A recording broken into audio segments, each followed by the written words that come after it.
Hey, what's up, y'all? My name is Antonio Neves, and it is my mission to help you rediscover what makes you great so you can start living courageously today. Now, how many of you watching this or listening to this have ever said, I hate my job, I want to quit? Or maybe you said, I hate my company, I hate my boss, I hate my coworkers, I hate the industry I work in, I hate my commute, I hate the company letterhead, I hate the company logo, and on and on and on. All you want to do is quit and do something else. Well, with my work being a leadership speaker and career success coach, I've traveled all across the globe. And I can't tell you how many people I've worked with that have been in this exact same situation. All they want to do is quit their job and do something else. And I can speak for myself. I worked in the television industry in New York City for over 10 years, and there definitely were positions, jobs, and bosses and different situations that made me want to quit as well. Well, what I want to share with you are 3 key things that you must do before you quit. Not after, before you quit. And the reason why I'm sharing this is because there's a lot of advice going out there that potentially can hurt you. This is advice you may be reading. This is advice you may be listening to. This is advice you may be watching. And a lot of people are telling you things like, you know what? Life is too short. Quit that job and follow your passion. Some people are saying, you know what? You just got to do you. Just take that big leap. And guess what? That net will appear as you find bliss and joy. And people will say, yo, don't work for anybody else. Start your own company.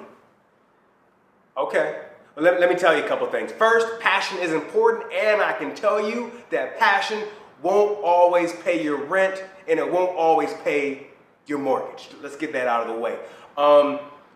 Finding bliss and sparking joy and hoping the net will appear, that's good. But if you happen to have kids, I can tell you this, and I have kids. Kids don't eat bliss. Kids don't eat joy.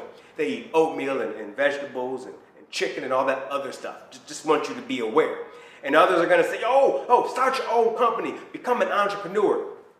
Yeah, getting that off of the ground, while I'm not against that, I run my own business, those things take time. So what I want you to do is not to be impatient, but to think strategically about what you need to do before you quit your job. And what that is right there is for you is to identify what to take. Find those things you want to take before you quit your job. Now, when I talk about finding what to take, I'm not talking about stealing office supplies and Post-it notes. I'm not talking about going to get sugar packets in the pantry and taking milk and soda and all those kind of things. I'm talking about something else. There are 3 things you want to do, 3 things you want to find to take. The first thing you want to find to take are professional development opportunities. Right now, probably because you've hated your job for so long, you've stopped learning, you've stopped developing, you have stopped growing. But right now at your company, I promise there probably are so many awesome professional development opportunities that you can take advantage of while you are at that company. That could be attending different types of conferences. That could be getting trained in different types of software. That could be getting some development and some training in sales or budgeting or forecasting, whatever is important to you. It could also include working with a career coach, a business coach. But because you've been focusing on hating the job so much, you've ignored those things. So identify what professional development opportunities that you can start doing right now before you leave the job. The second thing I want you to take with you before you leave your job are securing big wins. Keep securing big wins. Many of us, when we hate our job or our boss or that situation, what we do is we stop doing great work and we start doing good enough work. Not great, it's not horrible, it's just good enough. But let me tell you right now, you want to keep doing excellent work and securing good wins so you're so good that people can't ignore you inside of the company or outside of the company. These are those things that can go on your resume. These are those things that can go on your LinkedIn profile. These are those things that you can talk about during job interviews. These are those things that when you do get another job offer and you tell your company you're leaving, they may come back and say, yo, we like you. We want you to stay. Here's a little bit more money for you. I'm not sure they're going to give you more money like that, but no, that's not, anyways. So keep on securing big wins. All right, and the third thing you're going to want to do before you quit the job is to maintain your relationships. I can't tell you how many people, when they know they want to leave, when they know they want to quit, they stop being cool.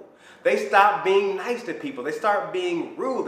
They stop having coffees. They stop having informational meetings. They start treating others like experts, and they stop learning from people. But for you, it's really critical to maintain the relationships that you have and maybe even make more. Because whatever job you're going for in the next industry, or even if you're going to start your own company, the business world, everything is so small. People know people. So if you're interviewing for that new job, guess what? They're going to find some of your existing colleagues, the people you work with, that give them a phone call and say, hey, what can you tell me about him? What can you tell me about her?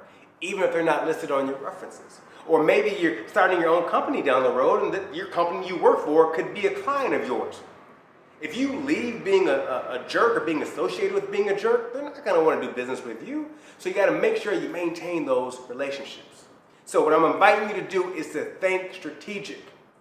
Be patient and make sure you identify what to take. And those three things are professional development opportunities. Those things are you securing great big wins, doing great work, not good work, and maintaining the relationships that you have. And I promise you, if you do those three things before you quit, it's going to set you up for success and make sure good things continue to come your way.